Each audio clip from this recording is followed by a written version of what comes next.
बाप मरे ते सिर नंगा हुए, वीर मरण ते कंड खाली।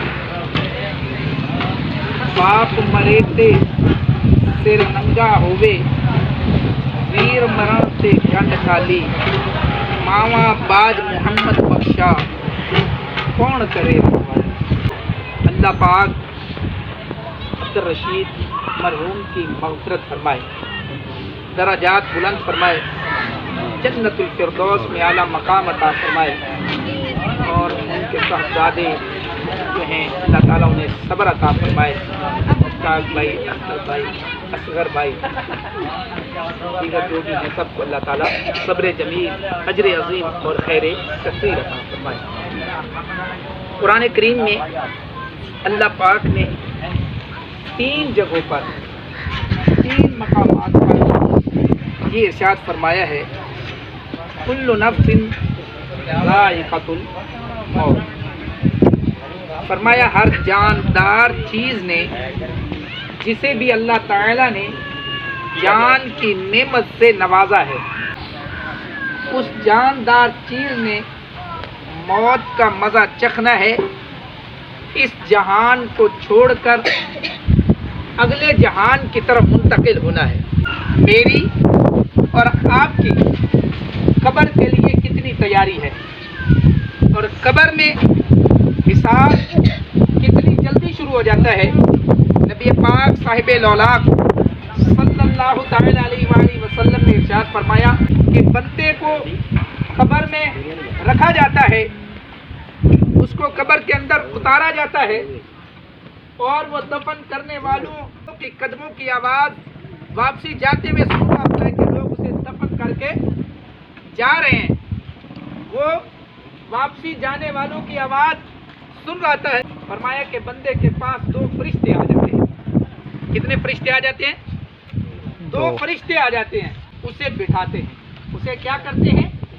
उसे बिठाते हैं। वो दोनों फरिश्तों से मुखातब करते हैं। उसे क्या करते हैं? मुखातब करते हैं और पूछा जाता है अल्लाह के बारे में कि तो अल्लाह तबारक व तआला के बारे में दुनिया में क्या अकीदा रखता था। मर रब्बो का, तेरा रब कौन है? मा दीनों का, तेरा दीन कौन सा है? और फरमाया उससे पूछा जाता है नबी पाक साहिबे लौलाक सल्लल्लाहु तआला अलैहि वसल्लम की ज़ियारत करवाई जाती है। आका करीम सल्लल्लाहु तआला अलैहि वसल्लम के दीदार से उसे मुशर्रफ किया जाता है और उससे पूछा जाता है मा कुन्त तक़ूलु फी हक़्क़ि हाज़र रजुल, कि बता दुनिया में तो इस शख्सियत के बारे में क्या अकीदा रखा करता था। तो नबी पाक सल्लल्लाहु तआला अलैहि वसल्लम की पहचान किसे होगी? नबी पाक सल्लल्लाहु अलैहि वसल्लम की पहचान उसे होगी कि जिसने दुनिया में रहते हुए कुरान करीम पर अमल किया होगा, जिसने आका करीम सल्लल्लाहु तआला अलैहि वसल्लम की सुन्नतों को फॉलो किया होगा। तो वही बंदा कहेगा हुआ रसूलुल्लाह, हाज़ा रसूलुल्लाह, यही तो वो नबी हैं कि जिनका मैं उम्मती होने की हैसियत से दुनिया में रहते हुए जिंदगी बसर कर आया हूँ। उससे पहला सवाल होता है मर रब्बो का, तेरा रब कौन है? जब उसका वो जवाब दे देता है रब्बी अल्लाह, मेरा रब अल्लाह है। जब उससे सवाल होता है मा दीनों का, तेरा दीन कौन सा है? तो वो जवाब अगर सही दे देता है दीन यल इस्लाम, मेरा दीन इस्लाम है, तो फिर उससे तीसरा आखिरी और फाइनली सवाल करने के बाद फिर उसे कहा जाता है बंदे सो जा। क्या हदीस में क्या फरमाया गया कि सो जा, जिस तरह की दुल्हन आराम करती है, यानी राहत की नींद सो जा। और फिर उसके जिस्म पर जो लिबास होता है उसे जन्नती लिबास में तब्दील कर दिया जाता है। जो उसे कफन पहनाया जाता है उस कफन को जन्नती लिबास में तब्दील कर दिया जाता है और उसकी कब्र को जन्नत के बाग में तब्दील कर दिया जाता है। ये किसकी कब्र? जिसने दुनिया में रहते हुए अल्लाह और अल्लाह के हबीब सल्लल्लाहु तआला अलैहि वसल्लम की बताई हुई और आका करीम की लाई हुई तालीमात पर अमल किया हो, तो उसकी कब्र जन्नत के बाग में से एक बाग बन जाती है।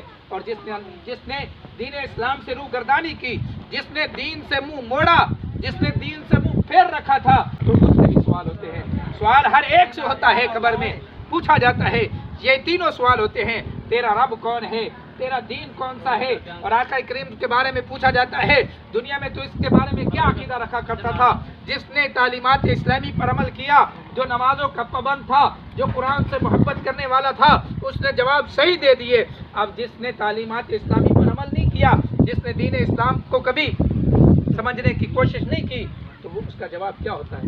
وہ کہتا ہے ہائے ہاتھا، ہائے ہاتھ نادری، ہائے افسوس، ہائے افسوس، میں کچھ نہیں جانتا، مجھے کچھ پتا نہیں۔ اللہ کے بارے میں سوال ہوگا تجھ سے، دین اسلام کے بارے میں سوال ہوگا تجھ سے، آقا کریم صلی اللہ تعالی علیہ وسلم کے بارے میں تجھ سے سوال ہوگا۔